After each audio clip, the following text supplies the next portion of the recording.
Itong sa sunod ko, mahusay na abogado ko. He's a practicing lawyer and is really very bright. Marunong talaga ko. Marunong sa lahat. Sa abogado, sa trial,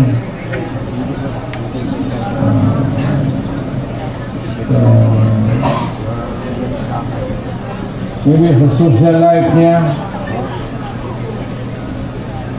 siguro sa babae.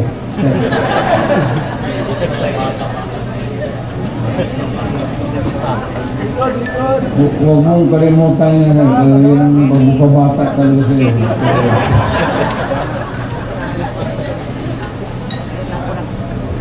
Attorney Lambino.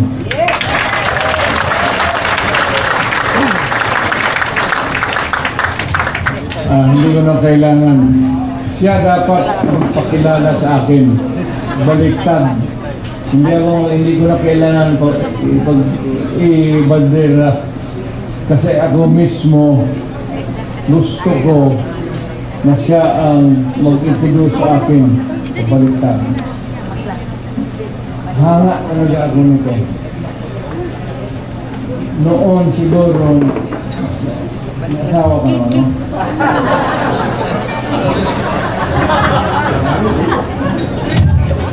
Ayun mo tayo. Kaya parang kalitsi-litsi ang buhay.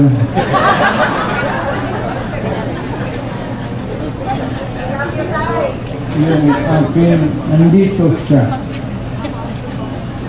Kaharap ko. Kasi PDP siya. Nag-iisa ka na lang, no? Itong ano ba? Sitwasyon sa... I'm talking about Cagayan de Oro. You know what is really very almost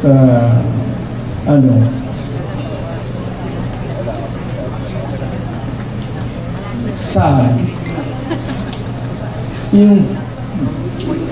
Itong PDP was a creation of the politicians mainly dyan sa Cagayan de Oro, Oriental Misamis. Dyan ako naging PDP na presidente ako. Alam mo, sa totoo lang, what is very shocking to me, really, hindi naman sa pag-ano ha, hindi ako nagpapatawa. Alam mo, walang PDP doon sa Cagayan. Mag-isa na lang. Si Councilor Balaba. Hindi ko na...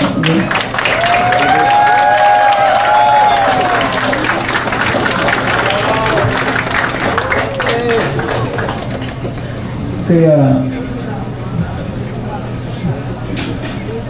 kailangan alagaan natin ng gusto ang political lang.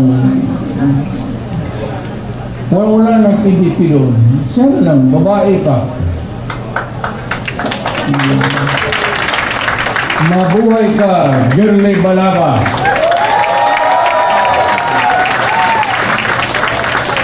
Mabuhay ka, Girlie Balaba. At si Rudy Duterte.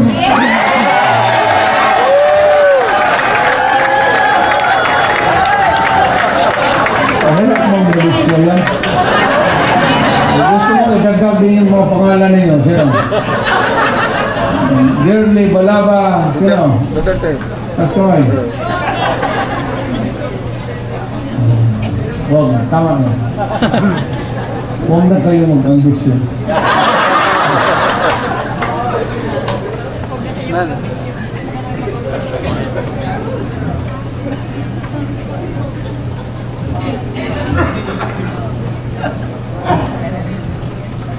For the rare occasions that I visit Western Visayas, may nakita ako tao na talagang merong go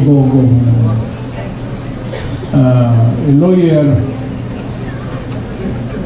almost to the point of imperial ano yan.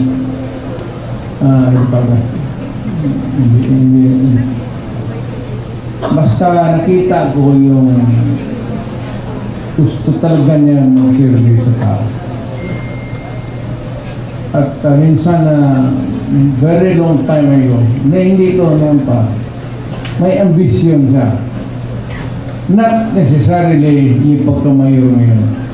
But I heard him talk about politics and his key interest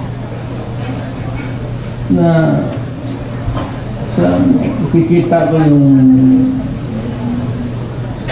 pagsasalita niya. So, nung kita kami few days before the filing, I passed by a pool, nagkita kami. At nakita ko yun, I remembered his intelligence, his talent. Ang sabi ko, matagal na rin walang senador talaga ang Mr. Visayas. I would like to endorse him and for you to vote for him so that yung mga taga-Western Visayas na kapatid natin, bigyan natin. Huwag tayo sabi Ilonggo, Ilocano, skip that thing. It's not proper anymore.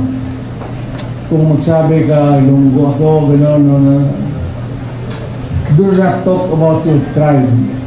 Just talk about who you are at Pilipino ka at anong kaya mo.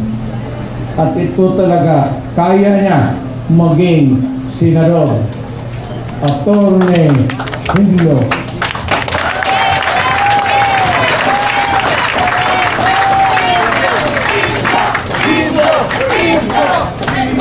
Kailan Ilonggo na yan? Sino rin Ilonggo?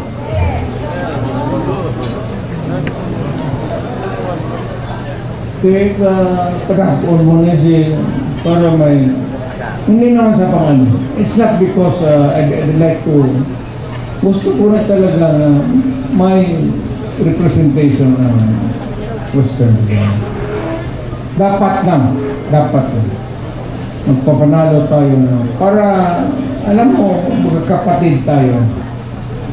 At yung Pilipinas, hindi mo nang sabihin na magpatakbo ka, lahat taga Davao lang. It ain't that way. Kung naging presidente ka na, gusto mo i-distribute yung position para well represented yung ating bayan.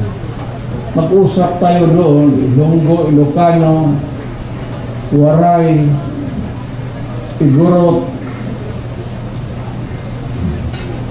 para lahat. So, kung sunod,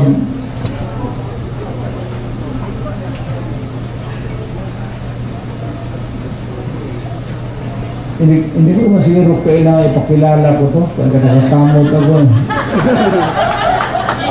Kumakat dito yung